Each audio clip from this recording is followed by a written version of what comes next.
Bismillahirrahmanirrahim. Alhamdulillahi nahmaduhu wa nasta'inuhu wa nastaghfiruh wa na'udzu billahi min syururi anfusina wa min sayyiati a'malina. May yahdihillahu fala mudilla lahu wa may yudlil fala hadiya lahu. Wa ashhadu an la ilaha illallah wahdahu la syarika lah wa ashhadu anna Muhammadan abduhu wa rasuluh sallallahu alaihi wa ala alihi wa ashabihi ajma'in, amma ba'd. Ayohal ikhwah, kita lanjutkan kajian kita di malam hari ini, hari Kamis malam Jumat, dari kitab Al-Fawaqih Al-Janiyah.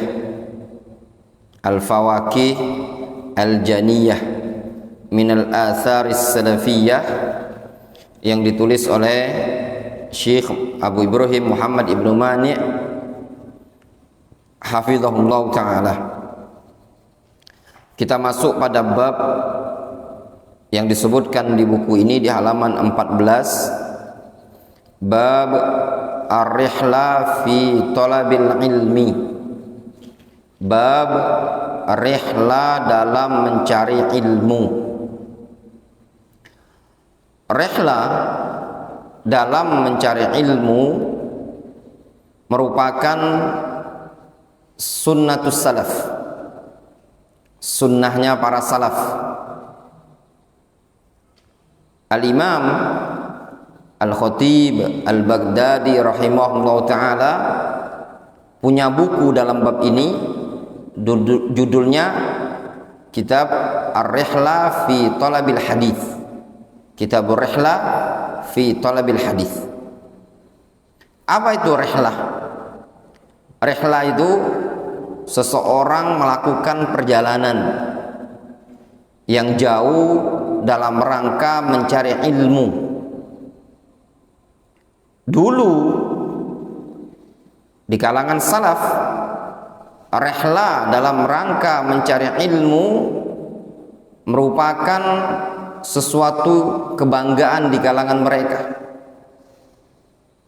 Mereka para ulama salaf di zaman dahulu terkadang harus menempuh jarak yang sangat jauh antar negara dalam rangka mencari ilmu.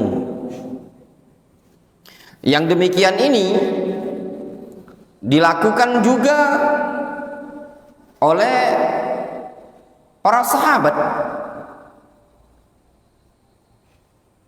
Kalau kita mau melihat sejarah di kalangan sahabat Nabi radhiyallahu anhum ajma'in, mereka juga melakukan rihlah dalam rangka ingin mencari satu hadis. Seperti kisahnya Uqbah ibn al-Harith radhiyallahu anhu.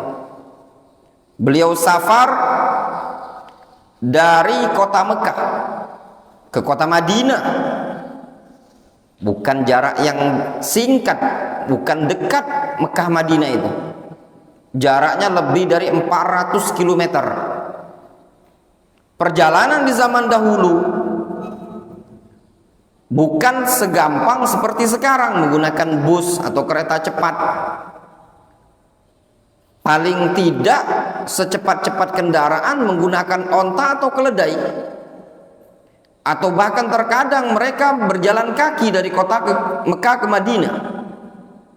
Uqbah ibn al-Harith berangkat dari Mekah ke Madinah, mendatangi Nabi SAW, ingin bertanya tentang satu permasalahan. Apa permasalahannya? Tentang permasalahan ar-radha. Beliau itu menikahi seorang wanita, diinformasikan bahwasannya wanita yang dia nikahi adalah saudara sesusuannya, pernah disusui oleh satu ibu. Ada seorang wanita dulu pernah menyusui Uqbah ibn al-Harith dan wanita tersebut jadi kedudukannya saudara susuan. Dia ingin bertanya kepada Nabi SAW, ingin mentakkid, bertanya kepada Nabi SAW tentang masalah tersebut, sehingga beliau pun melakukan perjalanan dari kota Mekah ke kota Madinah. Apa yang terjadi? Rasul pun membenarkan. Wa kaifa wa qad qil, kata Nabi SAW, lantas bagaimana lagi? Demikianlah yang dikatakan. Ya kalau memang kondisinya seperti itu, ya mau gimana lagi? Ya, itulah yang khobar, maka dipisah. Tanya ke Rasul, datang ke kota Madinah, cuman ingin bertanya satu permasalahan. Rihlah yang dia tempuh jaraknya dekat atau tidak? Antar kota yang lebih dari 400 km. Al-Imam Al-Bukhari rahimahullah ta'ala dalam Sahih Al-Bukhari, beliau membuat bab dalam Sahih Bukhari di Kitabul Ilm, bab ar-rihlah fi mas'alatin wahidatin atau ar-rihlah fi mas'alatin nazilah. Bab ar-rihlah dalam permasalahan-permasalahan nazilah. Jelas? Kemudian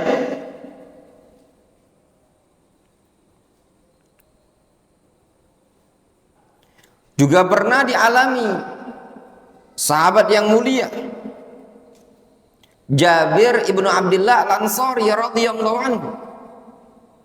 Beliau pernah melakukan rihlah dari kota Madinah ke negeri Syam. Syam itu masuk wilayah Palestina, Suriah, Yordania, itu negeri Syam. Sahabat yang mulia Jabir ibnu Abdullah rihlah melakukan perjalanan dari kota Madinah menuju negeri Syam, ingin mendengar satu hadis saja dari sahabat yang mulia Abdullah bin Unais. Perjalanan yang jauh, bahkan bisa ditempuh dengan jarak satu bulan. Ini yang dilakukan oleh sahabat yang mulia. Demikian juga para ulama yang lain. Kalau kita mau baca sirah-sirah mereka, para ulama dikenal seperti Al-Imam Ahmad rahimahullah ta'ala, beliau keliling wilayah dari Baghdad ke Mekah, dari Mekah ke negeri Yaman. Bahkan pernah suatu hari Imam Ahmad dan Ibnu Ma'in,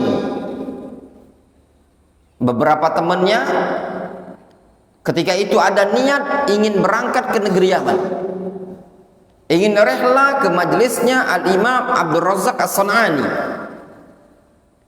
Ketika di musim haji, mereka pun berjumpa dengan Abdul Razak As-San'ani. Pada saat itu Al-Imam Abdul Razak As-San'ani sedang haji. Dilihat pada saat musim haji kok ada Abdul Razak, sehingga ada yang menyatakan sudah kita minta hadis di Mekah saja, tidak usah sampai ke Yaman. Apa yang muncul ucapan masyhur dari Al-Imam Ahmad, la budda ilal Yaman wa in talas safar, harus ke negeri Yaman meskipun perjalanan yang jauh. Al-Imam Al-Bukhari rahimahullah ta'ala juga demikian. Al-Imam Syafi'i,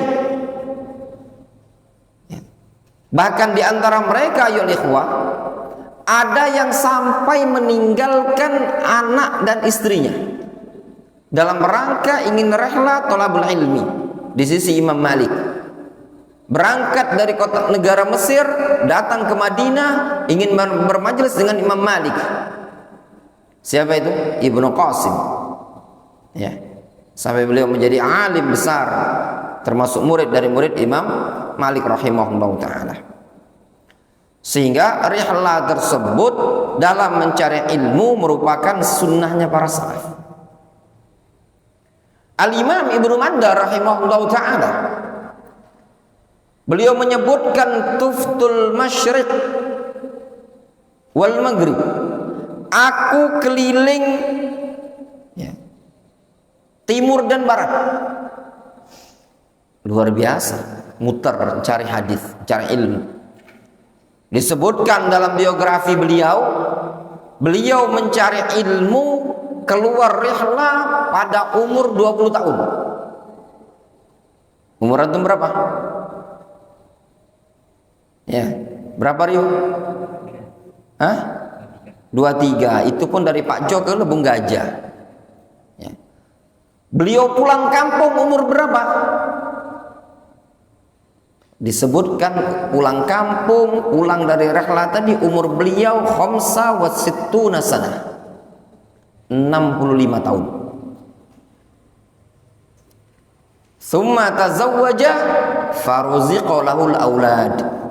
Kemudian beliau pun menikah, lalu beliau diberi anak. Banyak, bukan satu atau dua orang. Beliau banyak memiliki anak, memiliki keturunan juga. Umur berapa nikah tadi? 20 tahun? 22? 23? Umur berapa? 65. Kira-kira berapa tahun belajarnya? Hah? 45 tahun. Antum baru berapa? Rihlanya antum berapa Rio? Belum genap setahun ya?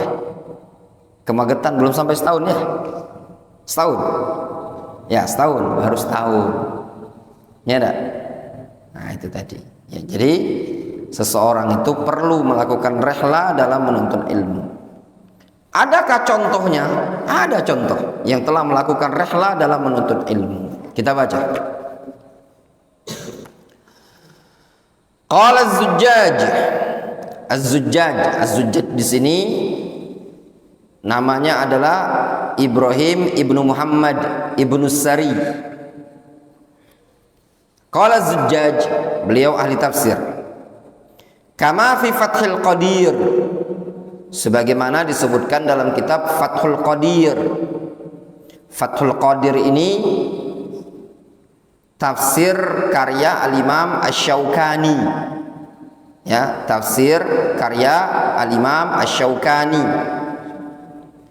Az-Zujjaj rahimahullah ta'ala menyebutkan, sebagaimana dinukilkan oleh Imam Asy-Syaukani dalam tafsirnya, inda qaulillahi azza wa jalla, pada tafsir tentang firman Allah azza wa jalla, mukhbiran an Musa alaihissalam, tatkala Allah azza wa jalla mengabarkan tentang kisahnya Nabi Musa. Musa alaihissalam pernah mengatakan kepada Khadir, apa kata Musa? Hal attabi'uka ala an tu'allimani mimma ullimta rusyda. Kata Musa kepada Khadir, hal attabi'uka, apakah boleh aku mengikutimu? Apakah boleh aku belajar bersamamu, ngambil ilmu darimu? Ala an tu'allimani, supaya engkau bisa mengajariku, bisa mendidik aku. Mimma ullimta rusyda, dari apa yang engkau diajari oleh Allah azza wa jalla. Kata Zujjaj ketika komentari ayat ini, wa fima fa'ala Musa alaihissalam wa huwa min jumlatil anbiya min talabil ilmi wa rihla fi dzalika, ma yadullu ala annahu la yanbaghi li ahadin ay yatruka talabal ilmi wa in kana qad balagha nihayatahu wa ay yatawadha liman huwa a'lamu minhu. Kata Imam Az-Zujjaj ketika komentari ayat ini, kata beliau, pada ayat ini terdapat faedah tentang apa yang dilakukan oleh Nabiullah Musa alaihissalam dalam kondisi beliau termasuk golongan para nabi. Bahkan Musa alaihissalam digolongkan sebagai ulul azmi minar rusul. Namun walaupun beliau termasuk nabi ulul azmi, termasuk bagian nabi yang mulia, beliau adalah kalimur rahman, nabi yang pernah diajak bicara langsung oleh Allah Azza wa Jalla. Tidak setiap nabi langsung diajak bicara.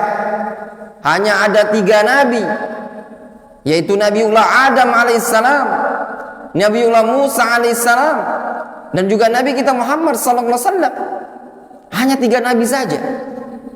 Itu menunjukkan istimewanya Adam alaihissalam, istimewanya Musa, istimewanya Nabi kita Muhammad SAW. Mereka disebut kalimur rahman, nabi-nabi yang diajak bicara oleh Allah Azza wa Jalla.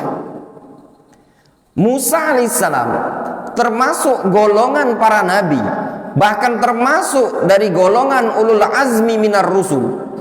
Beliau tetap melakukan talabil ilmi war rihlah, tetap melakukan mencari ilmu dan rihlah. Ini menunjukkan, kata Az-Zujjaj, bahwasannya tidak pantas, tidak layak bagi seseorang untuk meninggalkan menuntut ilmu meskipun dia sudah mencapai puncak dari ilmu tadi. Dan juga selayaknya bagi seseorang agar merendah diri terhadap orang yang lebih berilmu dari dirinya. Lihat Nabiullah Musa alaihissalam, beliau merendahkan diri kepada Khadir, karena Khadir pada ilmu-ilmu tertentu Khadir lebih berilmu dibandingkan Musa. Walaupun secara global Musa lebih afdal, mungkin dikatakan lebih berilmu dibandingkan Khadir, namun ada ilmu-ilmu yang tidak dimiliki oleh Musa alaihissalam. Musa merendahkan diri, izin kepada Khadir untuk mencari ilmu, untuk minta bimbingan. Kalau sekelas Nabiullah Musa alaihissalam, beliau berupaya untuk melakukan rihlah, beliau berupaya untuk thalabul ilmi syar'i, dalam kondisi beliau adalah nabi yang mulia, maka selain beliau sangat-sangat layak dan sangat-sangat pantas untuk menuntut ilmu syar'i. Kemudian ya ikhwah, pada kisah Nabiullah Musa alaihissalam, di sini juga terdapat faedah bahwasanya Musa alaihissalam adalah awwalu man rahala fi talabil ilmi, orang yang pertama kali rihlah dalam mencari ilmu, yaitu Nabiullah Musa alaihissalam. Beliau rihlah, meninggalkan kampung halaman dalam rangka ingin mempelajari sesuatu yang beliau tidak ketahui ilmu sebelumnya. Maka dari sini sangat-sangat layak, sangat-sangat pantas bagi antum semua untuk melakukan rihlah dalam mencari ilmu syar'i. Alhamdulillah, di zaman sekarang kalau antum ingin melakukan rihlah dalam rangka mencari ilmu syar'i, wasilah-wasilah untuk rihlah tersebut sudah banyak dimudahkan oleh Allah Azza wa Jalla. Adanya kendaraan-kendaraan yang super cepat, adanya pesawat, dan juga keamanan dalam suatu perjalanan, mudah antum melakukan rihlah. Antum mau ke Saudi Arabia, bahkan di sebagian negara itu dibuka beasiswa al-minha ad-dirasiyah, beasiswa belajar, misalkan ke Madinah, misalkan ke Muhammad ibnu Saud, atau ke Ummul Qura di Mekah, ataupun yang lainnya.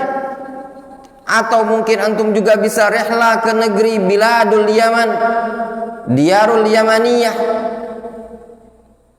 Biladul Iman wal Fiqh, negeri iman dan fikih. Antum belajar di sana di Marakiz Ahli Sunnati wal Jamaah yang diasuh, diampu oleh masyayikh min tullabi Syekh Muqbil. Tinggal antum pilih. Dan alhamdulillah teman-teman antum dari kalangan para penuntut ilmu sudah ada. Kalau antum jalan ke Saudi Arabia, luar biasa juga banyak dijumpai orang-orang Indonesia yang belajar di Madinah. Kalau antum belajar mungkin ke Mekah juga ketemu orang-orang Indonesia. Di mana banyak antum akan jumpai orang-orang yang menuntut ilmu syar'i. Adapun di negeri Yaman, luar biasa, tidak kehitung lagi. Ada di Marakiz Daril Hadis bil Fiyush, ada Ahli Sunnah, ada Salafi, ada Tullabul Ilm. Demikian juga kalau seandainya antum ke Marakiz yang lain, di Zamar, di Markiz Syekh Utsman As-Salimi, atau di Markiz Syekh Nu'man Al-Watar, atau di Markiz Darul Hadis bil Dhali', Darul Hadis bis Subaihah, di Syahar di Hadramaut, di Mukalla, ya, Walid Makram, dan yang lainnya. Banyak sekali masyayikh Ahlus Sunnati wal Jamaah yang antum bisa thalabul ilmi syar'i di sana. Ya. Tinggal antumnya mau ataukah tidak untuk melakukan rihlah. Lihat di sini, Nabiullah Musa alaihissalam, beliau tidak sungkan-sungkan untuk melakukan rihlah, untuk melakukan thalabul ilmi syar'i, melakukan perjalanan yang sangat jauh, ya. Dalam kondisi beliau adalah seorang nabi yang lebih afdol dibandingkan Khadir. Nah, kalau sekelas Musa seperti ini, maka yang kita ini tadi lebih layak untuk menuntut ilmu syar'i. Namun di sini ada tanbih ayyuhal ikhwah. Apa? Disebutkan oleh Al-Hafidz Ibnu Katsir rahimahullahu ta'ala, ya, dalam kitab Ikhtisar Ulumil Hadis.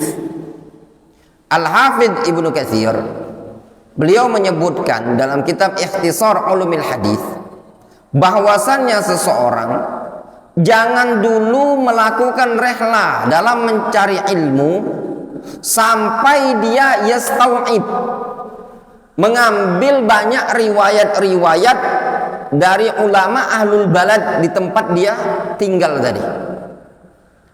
Nah, ini sangat penting, apalagi bagi antum khususnya yang ingin rihlah ke negeri Yaman. Ya, kalau di Madinah itu jelas beasiswa, ya. Untuk yang di negeri Yaman, nasihat kami, jangan antum melakukan rihlah menuntut ilmu ke negeri Yaman, melainkan antum sudah belajar dulu di Indonesia, minimal bahasa Arab dulu. Syukur-syukur antum bisa belajar tauhid, akidah, ada bekal di Indonesia, silsilah lengkap, usul fikih, ilmu mustalah, usul tafsir dan yang lainnya, ilmu lughah, ilmu sharaf yang antum sudah ada. Kemudian antum berangkat ke negeri Yaman, maka itu afdol.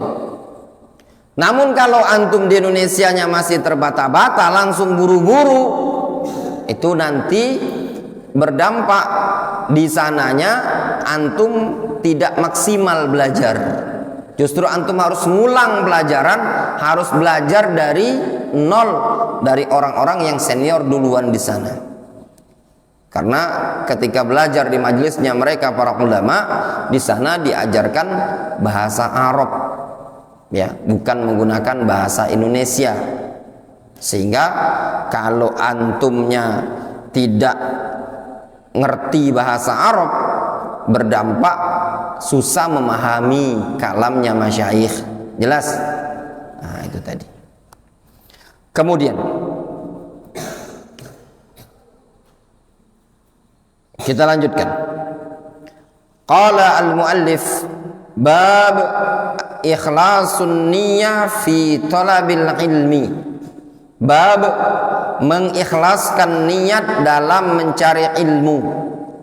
Nah, ini penting juga. Dalam menuntut ilmu, seorang talibul ilmi harus betul-betul ikhlas. Kenapa? Dikarenakan menuntut ilmu adalah ibadah. Syarat diterimanya ibadah harus ikhlas dan mutaba'ah.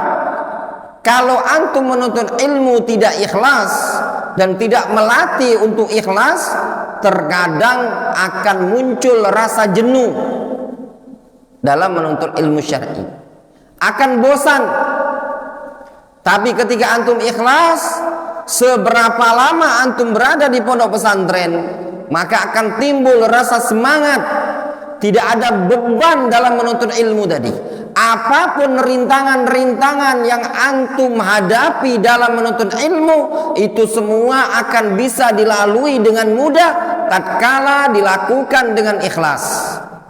Makanya sebabnya orang-orang yang belajar di pondok pesantren tidak lama, futur, itu semua dikarenakan tidak ada ikhlas dalam menuntut ilmu. Ketika tidak ada ikhlas dalam thalabul ilmi syar'i, maka tidak akan bisa bertahan lama. Tapi ketika ada ikhlas, apapun rintangan dalam pondok pesantren tersebut, mau diocei ustadznya, mau ada beban ini, beban itu, dia akan bisa melaluinya dengan ringan. Karena itu ikhlas. Penting ikhlas dalam thalabul ilmi syar'i. Ya. Orang-orang yang tidak mau turut aturan pondok pesantren itu adalah orang-orang yang ada indikasi pada dirinya tidak ikhlas dalam menuntut ilmu. Qala al-Baihaqi rahimahullahu ta'ala. Berkata al-Imam al-Baihaqi rahimahullahu ta'ala, akhbarana Abu Abdullah al-Hafidh, telah menyampaikan kepada kami Abu Abdullah al-Hafidh. Qala haddatsana Ali ibn Hamshad. Qala haddatsana al-Hasan ibn Sufyan. Qala haddatsana Ishaq ibnu Ismail at-Talanki atau at-Talqani. Ishaq ibnu Ismail at-Talqani qala Ibnu Mubarak. Beliau mengatakan, telah berkata Imam Ibnu Mubarak. Nah, ucapan Al-Baihaqi yang menyebutkan qala akhbarana Abu Abdullah Al-Hafidh, qala haddatsana Ali ibnu Hamshad, qala haddatsana Al-Hasan ibnu Sufyan, qala haddatsana Ishaq ibnu Ismail At-Talqani, qala Ibnu Mubarak. Ini disebut dengan istilahnya sanad. Nah, ini disebut dengan sanad. Nah, dalam syariat ini, dalam agama Islam, sebagian salaf mengatakan al-isnadu minad din, laulal isnad laqala man syaa ma syaa. Sanad itu merupakan bagian dari agama. Kalau bukan karena sanad, niscaya orang akan ngomong semau dia. Kata Imam Ibnu Mubarak rahimahullahu taala, ma a'lamu syai'an afdal min talabil hadis liman aradallaha azza wa jalla. Kata al-Imam Abdullah Ibnu Mubarak rahimahullah ta'ala, beliau mengatakan la a'lamu syai'an afdal min talabil hadis. Aku tidak mengetahui sesuatu yang paling afdal dibandingkan tindakan mencari hadis, tindakan talabul ilmi, tindakan belajar agama Allah azza jalla.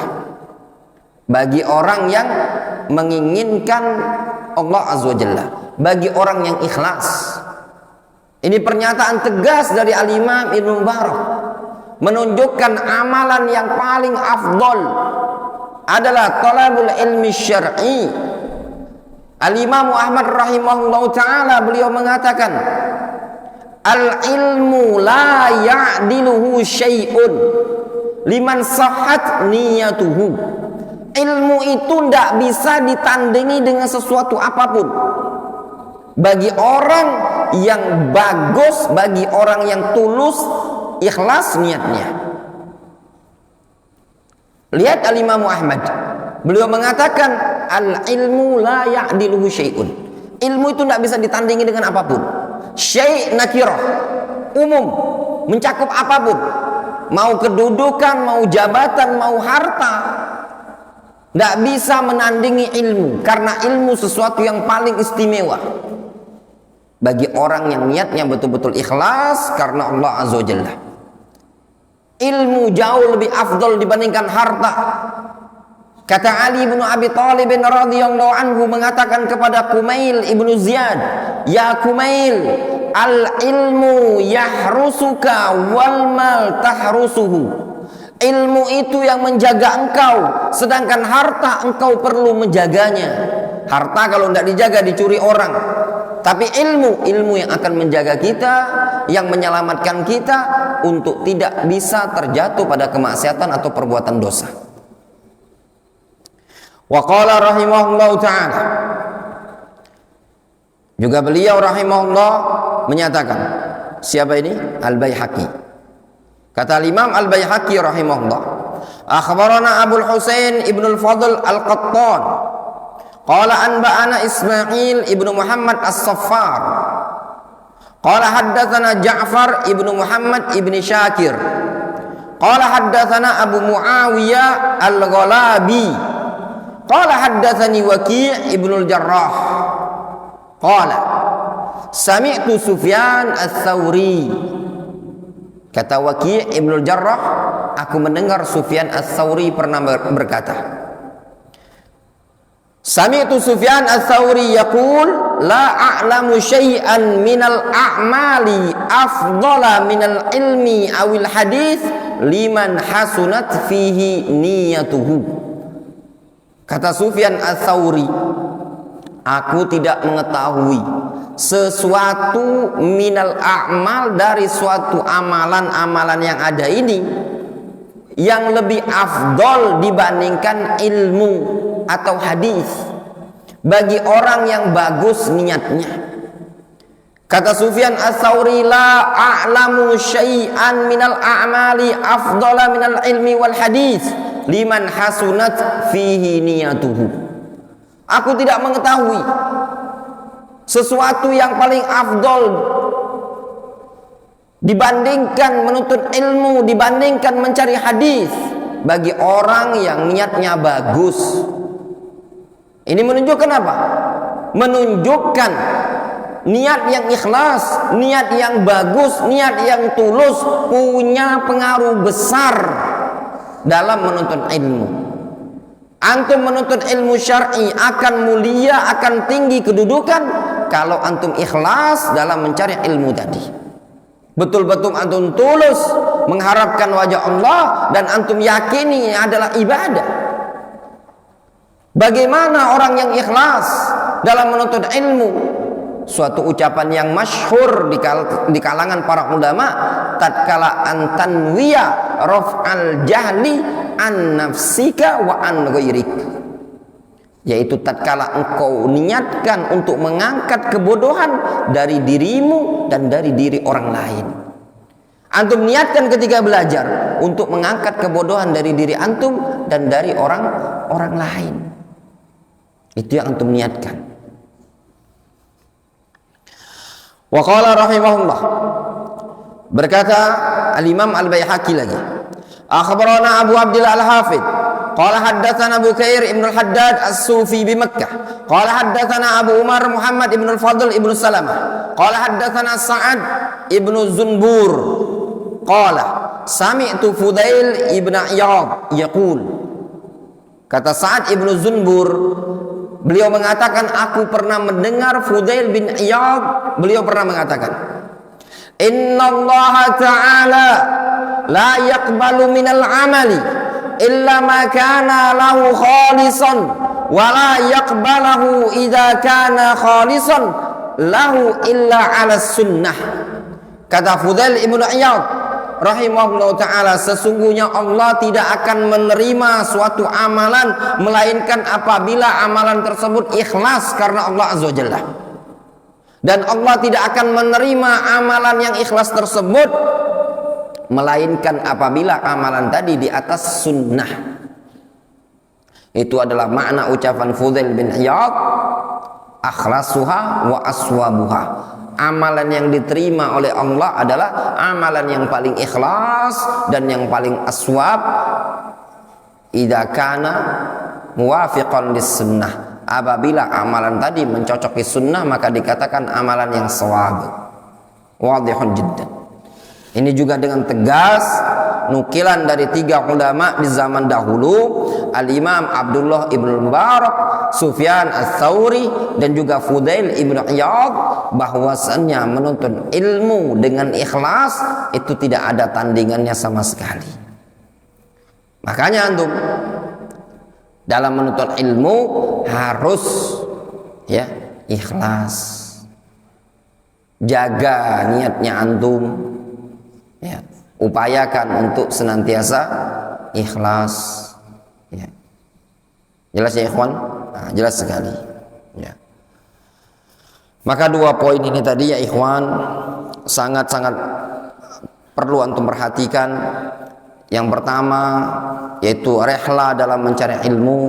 Itu antum harus punya target dalam menuntut ilmu ini tadi, berupaya untuk rehla. Yang kedua, berupayalah antum juga untuk menjaga keikhlasan. Ya. Nah, rehla dalam menuntut ilmu itu merupakan kebanggaan. Al-Imam Syafi'i rahimahullah taala beliau pernah mengatakan tagarrab, ya, tagarrab anil awtani fi talabil ula wasafir fa fil asfari khamsu fawaid. Kata Imam Syafi'i, tagarrab, ya, mengasinglah engkau, ya, dari kampung halaman, fi talabil ula, dalam mencari sesuatu yang mulia, itu mencari ilmu. Safar, lakukan perjalanan, karena dalam suatu perjalanan yang jauh tersebut terdapat banyak faedah. Kata Imam Syafi'i, tafarruju hammin, di antara faedahnya adalah menghilangkan kepenatan. Antum kalau penat ketika melakukan perjalanan akan hilang kepenatan. Waqtisabu ma'isyatin, terkadang ketika antum melakukan perjalanan antum bisa mendapatkan apa? Pendapatan ekonomi, ma'isyah. Wa ilmun, dalam suatu perjalanan terkadang kita dapat ilmu, pengalaman. Wa adab, dapat adab. Wa sohbatu majidin, terkadang dalam suatu perjalanan antum juga bisa mendapatkan teman yang baik. Maka kami sangat menganjurkan kepada antum semua, gantungkan cita-cita antum untuk bisa duduk di majelis para ulama dan jaga niat antum untuk senantiasa ikhlas dalam talabul ilmi syar'i. Wallahu taala a'lam shawab. Naktafi bihadzal qadar. Insyaallah kita lanjutkan setelah salat Isya, ya. Antum azan salat Isya, kita lanjutkan.